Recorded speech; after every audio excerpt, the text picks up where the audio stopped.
Bienvenidas, bienvenidos un día más a Libros y Gatos. Ahora es la época en la que todo el mundo, o prácticamente una gran mayoría, vuelve de las vacaciones.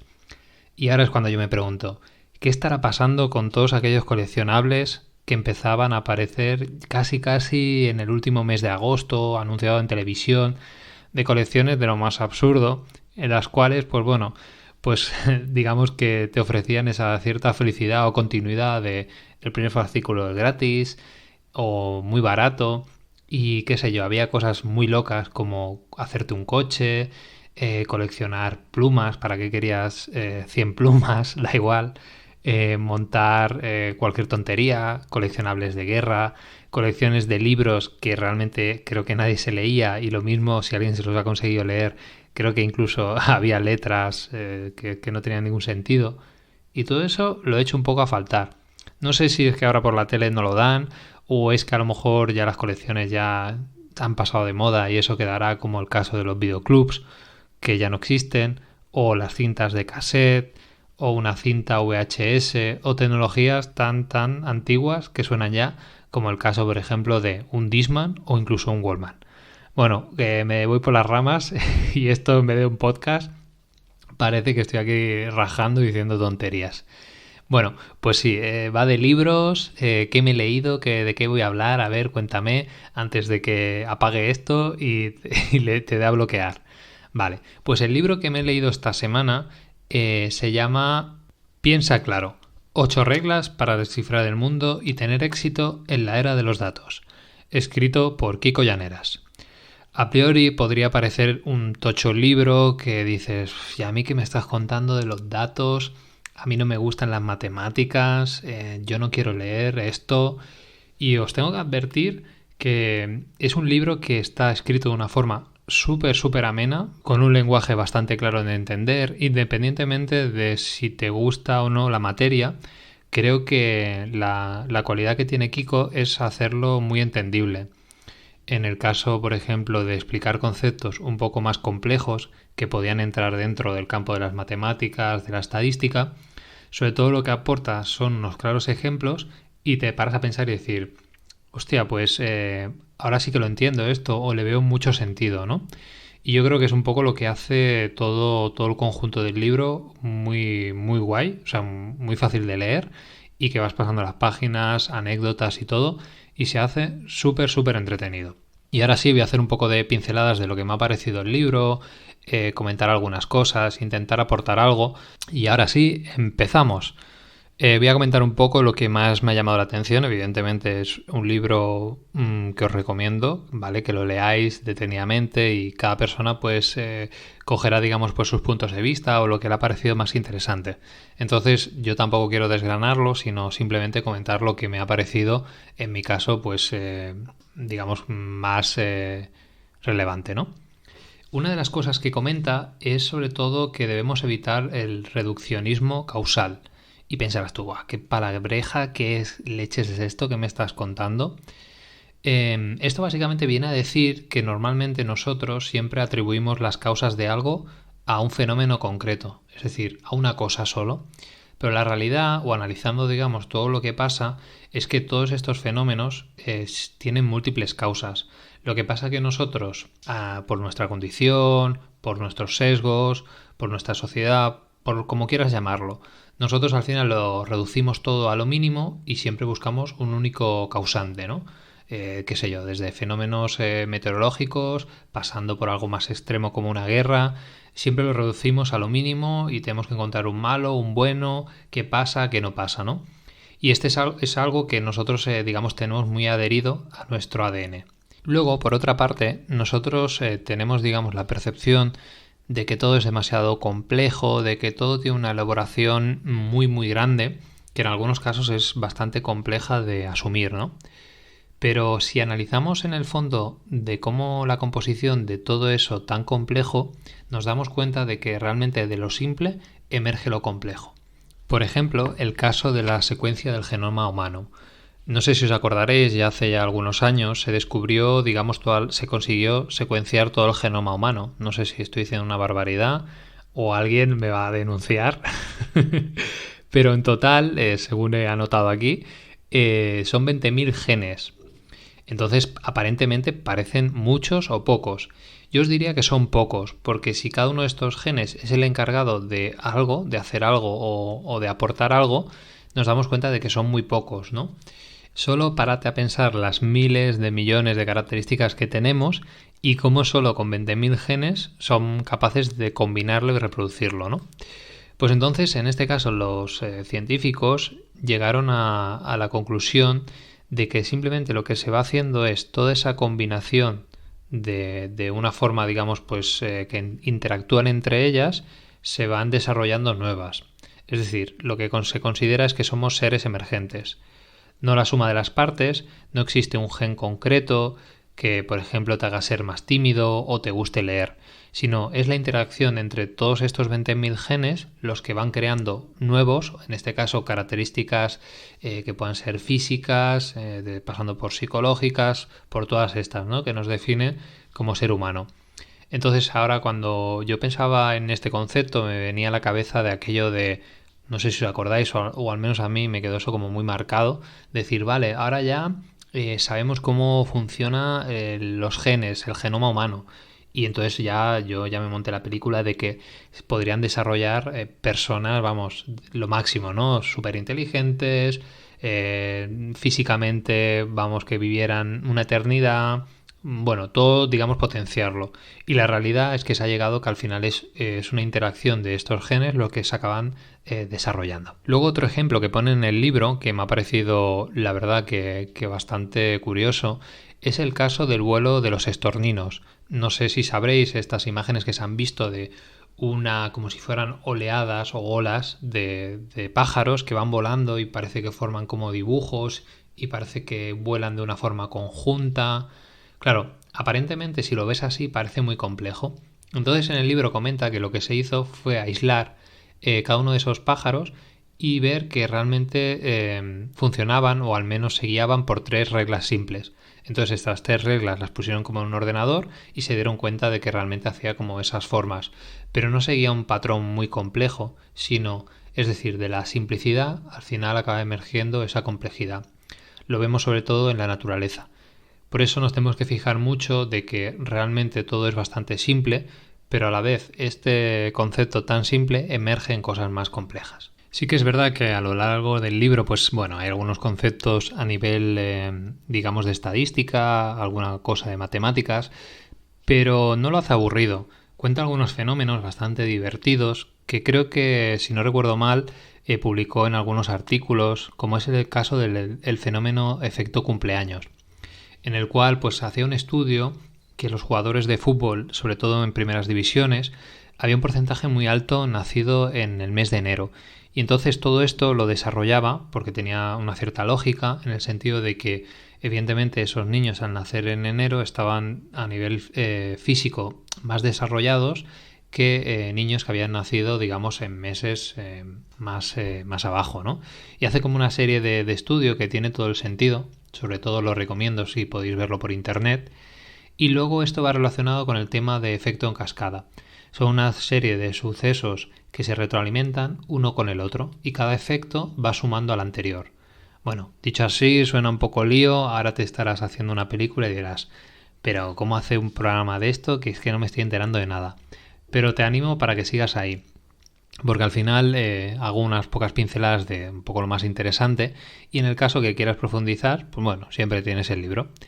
Luego habla, como comentamos, algunos temas, como es el caso del tema de mediana, la media, la moda. Son valores que se utilizan sobre todo en estadística. Te lo explica de una forma muy simple para que lo podamos entender, sobre todo cuando en las noticias nos bombardean con las típicas encuestas, estadísticas, porcentaje de paro, gente con vivienda, sin vivienda, en alquiler, precio de los pisos, por ejemplo, o incluso salarios medios y todo esto, ¿no? De una forma para que realmente no nos puedan engañar y podamos entender todos los datos. Sí que es verdad que en el libro comenta que cada vez más, o al menos no sé vosotros si seréis conscientes de ello, estamos mucho más abrumados de datos. Absolutamente todo lo que hacemos queda registrado, todo. Desde que cogemos el teléfono, lo que hacemos, todo. Al final, toda esa información se podría, digamos, volcar, o de hecho seguramente se haga, y de esa manera pues se generan predicciones, ¿no? En el libro creo que habla algo del tema de lo que son los modelos matemáticos. Estos modelos se utilizan sobre todo mucho, o al menos os sonarán más, sobre todo con el tema, quien sepa un poco más de bolsa, con lo que sería el tema de análisis cuantitativo, luego también un análisis cualitativo, pero bien enfocado con todos estos datos. Al final te haces como una fórmula matemática, por así decirlo, y cuanta más información puedas aportar, digamos, más porcentaje de acierto tendrás. Lo que pasa que os tengo que advertir que en bolsa hay un fenómeno que es bastante complejo de detectar, que sería el factor, digamos, humano, o el que tengamos, por así decirlo, más a nivel sentimental o emocional, que este no se puede controlar.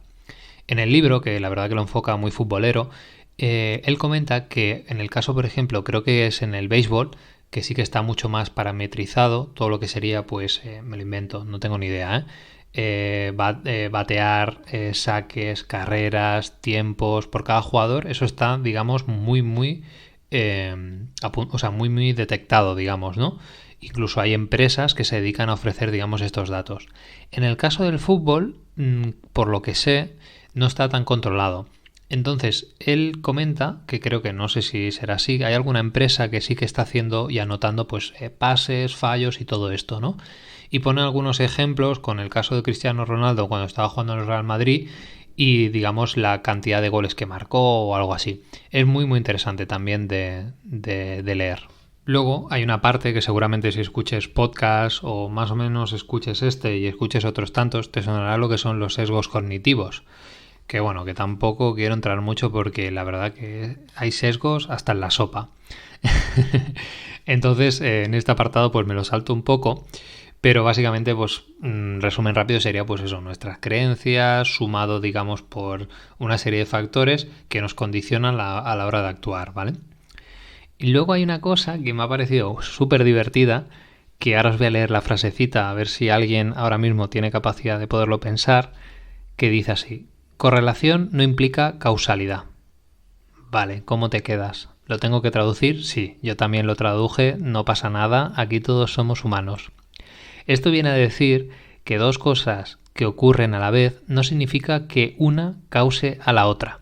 Aparentemente podrás pensar, hombre, claro, si llueve y hace, yo qué sé, sol en no sé dónde, pues eso no implica que pase X, ¿no? Pero claro, así lo tenemos muy claro. Pero en algunas noticias o cuando dan cierta información, a veces, de una forma, hacen que la correlación implique la causa.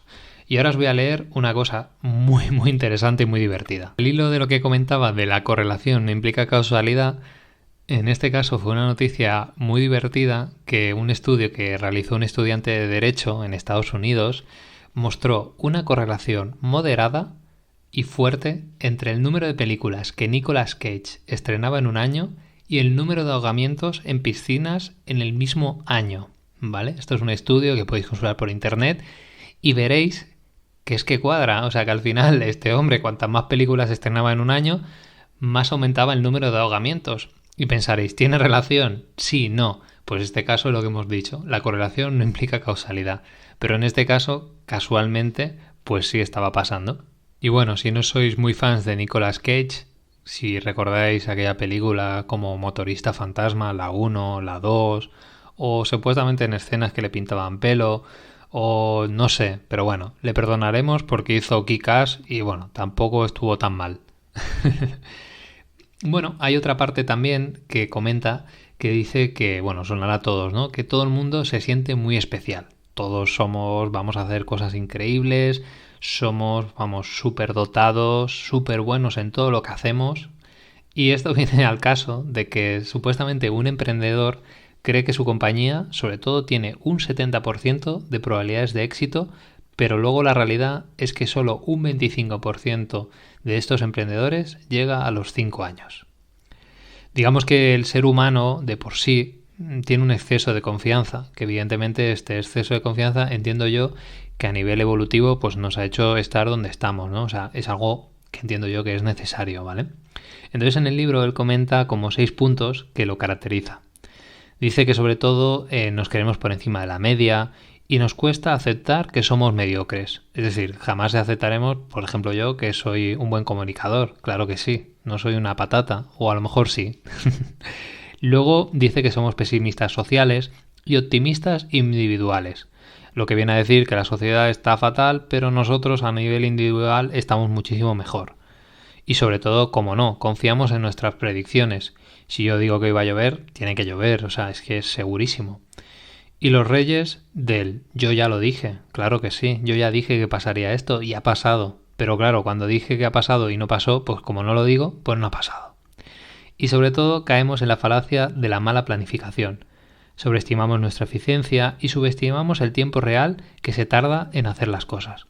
¿Cuántas veces no te habrá pasado decir, va, esto tardó poco en hacerlo, y luego a lo mejor has tardado muchísimo más? Como aquel mueble que compraste en Ikea y dijiste, esto se monta ahora en una tarde, y creo que acabaste pues en una tarde, un día, y creo que ya no sé si compraste algún otro mueble de Ikea. Y sobre todo, exageramos nuestra capacidad de influir en las cosas. Por ejemplo, muchas de las cosas aparentemente tenemos una percepción de que podemos influir, pero la realidad es que no. Y luego me gustaría destacar un fenómeno que llaman en el libro que me ha hecho reflexionar bastante, que en este caso fueron dos psicólogos llamados, no sé si viene un poco al cuento o puede aportar algo, Leonid Rosenblum y Frank Kehl. Bueno, sí puedo aportar para reíros de lo mal que pronuncio. Y en este caso lo llamaron la ilusión de la explicación profunda. Y esto ahora dirás, ¿pero qué es esto, no? Nosotros, o bueno, digo nosotros, lo meto a todo el mundo en el mismo saco, queremos entender cosas que realmente no entendemos. Es decir, la gente tiene la percepción de que entiende el mundo con mucho más detalle de lo que cree. Y ahora te pondré algunos ejemplos porque realmente no ha explotado la cabeza, pero me ha hecho pensar muchísimo. Por ejemplo, cuando te hablo de una nevera y te digo, oye, ¿cómo funciona una nevera? Pues nada, pues tiene una luz, enfría, yo meto ahí la comida, la parte de abajo de arriba congela, no sé, algunos te dirán que funciona con un compresor, que lleva un gas refrigerante, que hace un recorrido y la compresión del gas, pero muy poca gente llegará pues a este nivel, ¿no? Al final nos quedamos como en esa superficie. Entonces nosotros sí que creemos al menos la capacidad de entender absolutamente todo, pero nunca en profundidad. Considero que este descubrimiento, esta ilusión, es algo necesaria, porque imaginaros qué incertidumbre si todo, absolutamente todo lo que utilizamos, tuviéramos que saber al detalle cómo funciona. Sería tan abrumador la cantidad de información que nos acabaría petando la cabeza. Pero tiene todo el sentido. Y muchas veces pues tampoco nos paramos realmente a pensar, más allá de gente pues a lo mejor que tenga esa curiosidad. Y al hilo de esto es otra cosa que también me ha parecido muy destacable, es que también tenemos esa capacidad de opinar de todo. Pero cuando digo de todo es absolutamente de todo. Pregúntame, yo qué sé, por cualquier historia rara, ¿no? Pues la gente intentará explicarlo, ¿no? Pero claro, ¿cuánto realmente tiempo se requiere para saber algo en mucha profundidad? ¿Y cómo podemos opinar de tantas cosas en tan poco tiempo? O sea, ¿qué mecanismos utilizamos? Por ejemplo, un caso muy claro es el de la política, ¿no? Todo el mundo sabe de política, todo el mundo sabe de partidos, todo el mundo conoce al dedillo lo que han hecho, lo que hacen, los buenos, los malos, ¿no? Eso es como algo, un tema muy recurrente. Pues esto, básicamente nosotros lo que hacemos es adquirimos unas ideas, que en este caso suelen ser prestadas, o varias, que las tomamos como verdades absolutas, ¿no? Imagínate que leemos dos titulares que ni contrastamos ni nada y te dicen que tal partido ha hecho no sé qué movida o alguien de turno en un minuto te habla de algo, ¿no? Entonces tú ya coges eso como una opinión nadie te la puede desmontar y es toda la opinión que tú vas repitiendo, ¿no? Con cualquiera que hablas, como una certeza absoluta y ya puedes opinar, ¿no? Digamos que esto es un atajo que se usa y sobre todo nos hace confiar en lo que decimos, pese a que no sabemos si lo que estamos diciendo es una barbaridad o estamos defendiendo un bulo. Entonces con esto también muchas veces hay que ir con cuidado. Tampoco digo, ¿no? Que digas, yo no quiero hablar de esto porque como no soy aquí el maestro de todo, pues no voy a decir absolutamente nada. No, pero sí que es verdad que mucha gente cogiendo un par de ideas o lo que ha visto por la tele o lo que le ha dicho el amigo o lo que sea. A partir de ahí pues ya se monta su película y es el discurso, ¿no?, que transmite en ese tema, ¿no? Sobre todo si es un tema muy en auge o muy de moda, ¿no? Y luego la realidad es que la opinión pues no se aguanta, ¿no? Y yo creo que esto también da mucho que pensar, ¿no? De cómo adquirimos esa información, si realmente utilizamos estos atajos para informarnos. Y ahora sí, vamos llegando a la recta final, así que si has aguantado hasta aquí, espérate porque queda lo mejor, que voy a tirar fuegos artificiales, voy a lanzar un par de cohetes, esto va a hacer mucho ruido. Así que quédate escuchando, hagas lo que hagas, pero sobre todo, si estás conduciendo, pon atención, si estás cocinando, acuérdate que no te se queme, o si estás haciendo cualquier otra actividad o estoy yo rajando, espera que acabe. Vale, pues lo que decía, hay una parte que me ha parecido que comentaba, que creo que es muy aplicable en la actualidad, que es el tema de conocimientos híbridos. Sí que es verdad que cada vez más hay un conglomerado de cosas o habilidades o llámalo como tú quieras que tenemos que tener y creo que el tema de lo que serían las matemáticas, los datos, la estadística es algo que cada vez más va a ser más fundamental. Nos va a ayudar más a tomar decisiones, a poder afrontar, digamos, las cosas y sobre todo esos problemas que tenemos o vemos, afrontarlos de una manera, digamos, mucho más segura, con mucha más cautela. Y es la parte, digamos, que me ha parecido más reflexiva. Y luego un mensaje que sería que en lugar de sentir que ya lo sabemos todo, que todo el mundo es muy listo, que todo el mundo lo sabe, sí que es verdad que hay que luchar constantemente por mantenerse curioso, por intentar aprender cosas nuevas, incluso en campos que ya somos expertos o incluso en aportar nuevos campos, ¿no? Creo que es algo fundamental el sentirse curioso e intentar aprender cada día algo.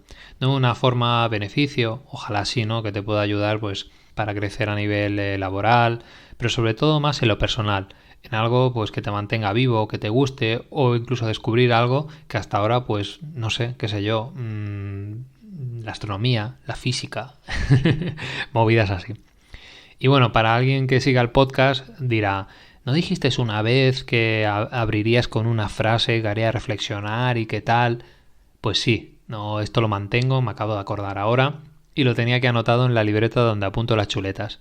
Así que empiezo por el final, por si alguien lo deja hasta el final para coger, digamos, la parte más guay y os leo la frase con la que en teoría iba a empezar.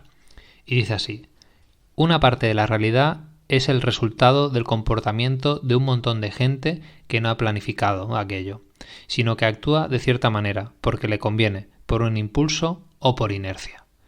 Así que aquí tienes la frase, cómo te quedas, esto ya se acaba, no sé qué más decir, así que darte las gracias por haber estado ahí o haberlo parado o haberlo dejado esto arrancar. Muchas gracias porque esto ha sido Libros y Gatos y nos vemos en el próximo capítulo.